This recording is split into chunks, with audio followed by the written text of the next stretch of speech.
All right, I mentioned in a recent video that deliveries of RPG stuff, physical RPG stuff, are winding down. And so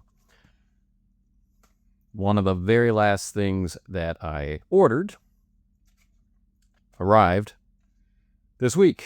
Now, it arrived during a tremendous rainstorm and ended up in my mailbox. Wonder of wonders. Perhaps it's because it's so small. It was wet,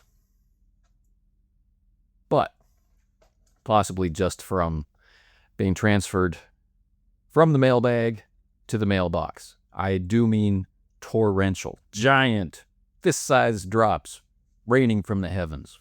Outrage and invective and a desire to soak us all. What is this teeny tiny package, you may be wondering? Well, this is from the recent Kickstarter by Graham Walmsley to reprint and update a book that a lot of designers and players of modern games enjoy quite a bit.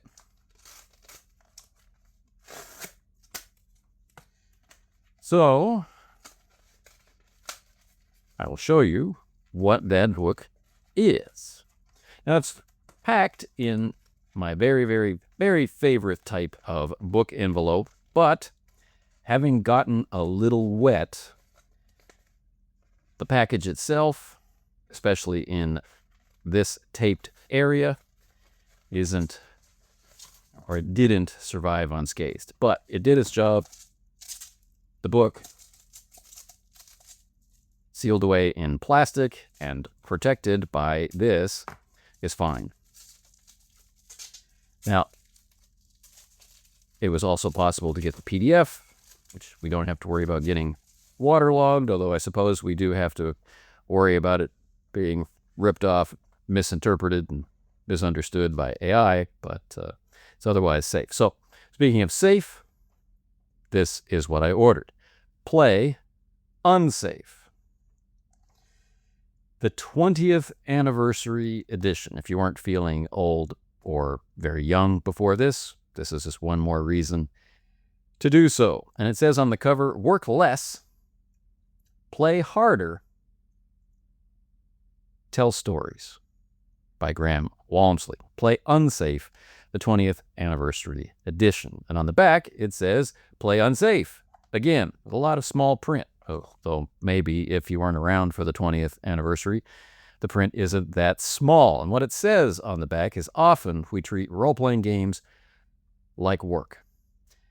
I think we've all met people for whom that's true. That might be ourselves, the amount of preparation work that they do, even if they're playing a game that doesn't include physical elements, right? No maps or miniatures or terrain or anything like that, but they spend sufficient time on their preparation for play that it's almost like a job.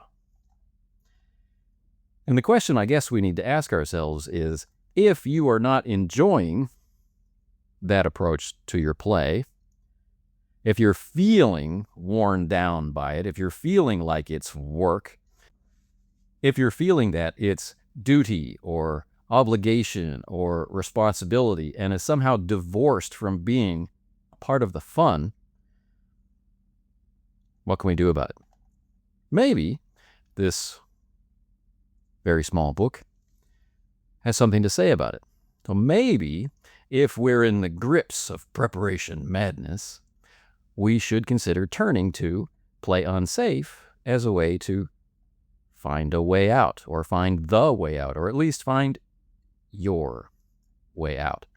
But I would advise looking at the cover very carefully. Work less. That's what we want, right? Play harder. That sounds good too. Tell stories. That might not, but it might get in our way. So let's take a look inside Play Unsafe. All right.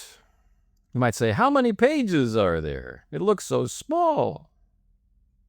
Well, it's quite dense. There's 85 pages, but some of those are used up with thanks and that sort of stuff, end notes. So the last part of Play Unsafe ends on page 79. And it's on this page, which says enjoy. All right, so it's very, very small print.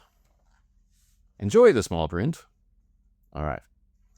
So each page, or each couple of pages, has a theme, like on page 12, be average.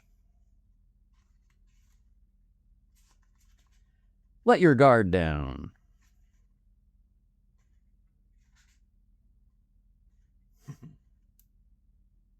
Create status and alter it. Things like this, right? Create activities and interrupt them. But this is in the chapter called Tell Stories. Why would I care about tell stories? Well, as we've discussed on the channel before, when we consider role-playing games and what they are and what we do when we play them, at a certain point, we need to zoom out to what do we do when we play them.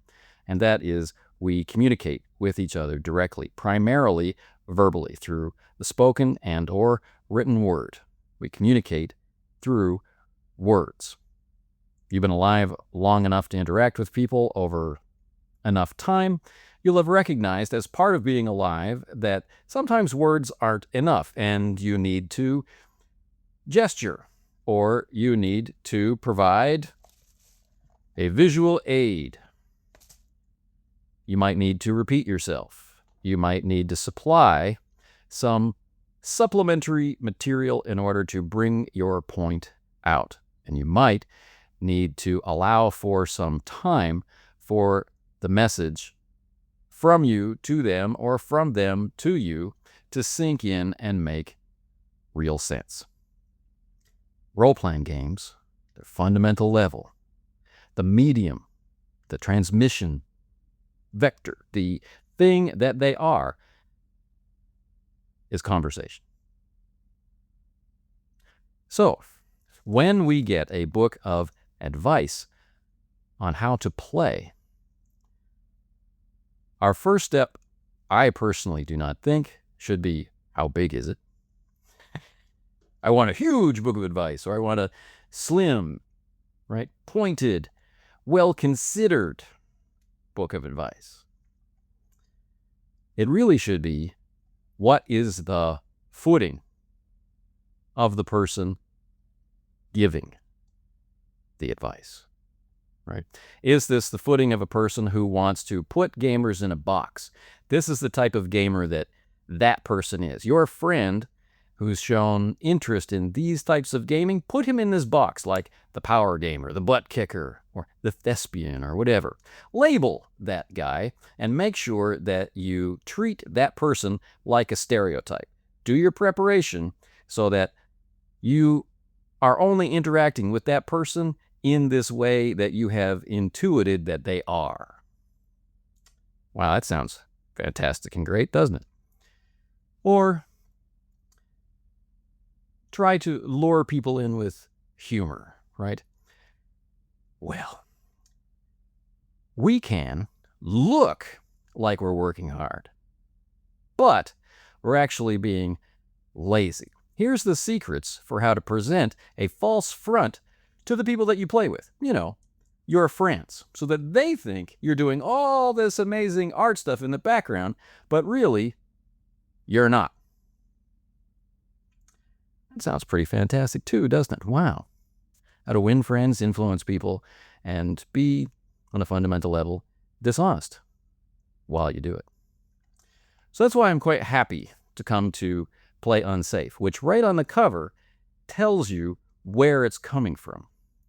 that it's coming from a view of role-playing games as the act of creation of story, that a certain amount of our awareness or our attention is going to be separate from character and separate from just the simple kind of animal enjoyment of system for the consideration of how our decisions are interacting on that story layer.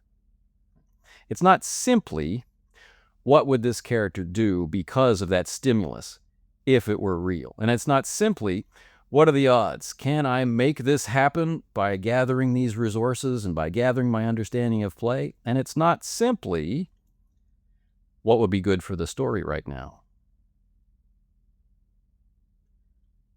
It's the idea in here of playing unsafe. What does that mean? Play unsafe. I don't think I want to spoil it. I think I want you to be curious about it and seek it out. This is a new edition. We have the original information with 20 years of time spent considering how to say it a little better. Things like, don't fake it. Sidebars on GMing without planning. Admonitions to build, right? And in the build section, we have things like shooting ideas down. We shoot ideas down in life. We've got a plan. Our guard is up. We don't want to look bad. Building on ideas. Imagine if everyone built on every idea. There's information about yes and. Shooting ideas down deliberately. Let's look at that one. Let's use that as our example. Shooting ideas down deliberately. The GM says, you're trapped in a prison cell. The player says, I call the guard. The GM says, no one comes. The player says, can I climb the walls? GM says, no. They're sheer stone. Are we cutting off player agency? The player would like to escape from the cell by climbing the walls. Do we just automatically say yes? Why or why not? Is there a mechanism in the game system which they have access to, such as spending a point to make climbing the walls a way to get out? Can this be counteracted in any way by the game master? When should they, when shouldn't they do it? Anyway, this builds towards a moment when a better idea succeeds. The player says, I used the magic I swore I'd never use. Game master likes this idea. Killing ideas can also stimulate delusion or surreality. Player says, I open the door. The GM says, your hand passes through the handle. Player says, I call the barman and I ask him what's happening. The game master says, there isn't a barman. Perhaps there never was. Again, the purpose for doing something like this, the purpose, the reason to undertake this form of response, this call and response, this interaction, right? Player suggesting action. The world may or may not be reacting. The game master and the player are, in some ways, interacting, and the world is getting stranger and stranger and stranger, or the tension is rising, or the frustration of the character is rising, and with it, some sympathetic or empathetic response from the players. Tension is rising there. You have to have a reason for the things that you do, and in a kind of game where dice are symbolic of play, of that invocation of destiny, right? That gamble, that risk, in an activity where that, whether it be dice or cards or some other mechanism of drawing on unpredictability and allowing a different participant in the conversation that is played, that of some sort of random chance. In that kind of activity, shouldn't there be a commensurate risk in the other parts of play? Can we risk interacting with each other in ways that prompt us to move into things that we are unlikely to imagine on our own, into decisions we're unlikely to have to make on our own, sacrifices that we might not be willing to make? I don't bring all of this up in order to say that we should play without consideration for the feelings or experiences or traumas or whatever of the people that we play with. No, as I intimated strongly earlier, I see the people that we play with as friends or the people that we hope will become friends. And why would we ever treat them badly? But that goes both ways. Why serve up boring play? Why serve up play that doesn't match the desires, the biases and preferences of those players? Why rely on advice that doesn't suit the games, the group, the style of play to which you've become accustomed or to which you'd like to become accustomed? So, in books of advice, I think it's very, very helpful to be aware of the fundamental biases of the creator, to know how to understand what it is that they're telling you, and find your road into seeing play the way that they do, for the revelations that can bring, whether that moves you somewhere along a spectrum toward different play, which you enjoy for one of many reasons, including because it's a better match for your own enjoyment, or at least for the satisfaction of answering some questions and understanding better how that group over there likes to play. Anyway, Play Unsafe. It's available where PDF and print RPG stuff is available.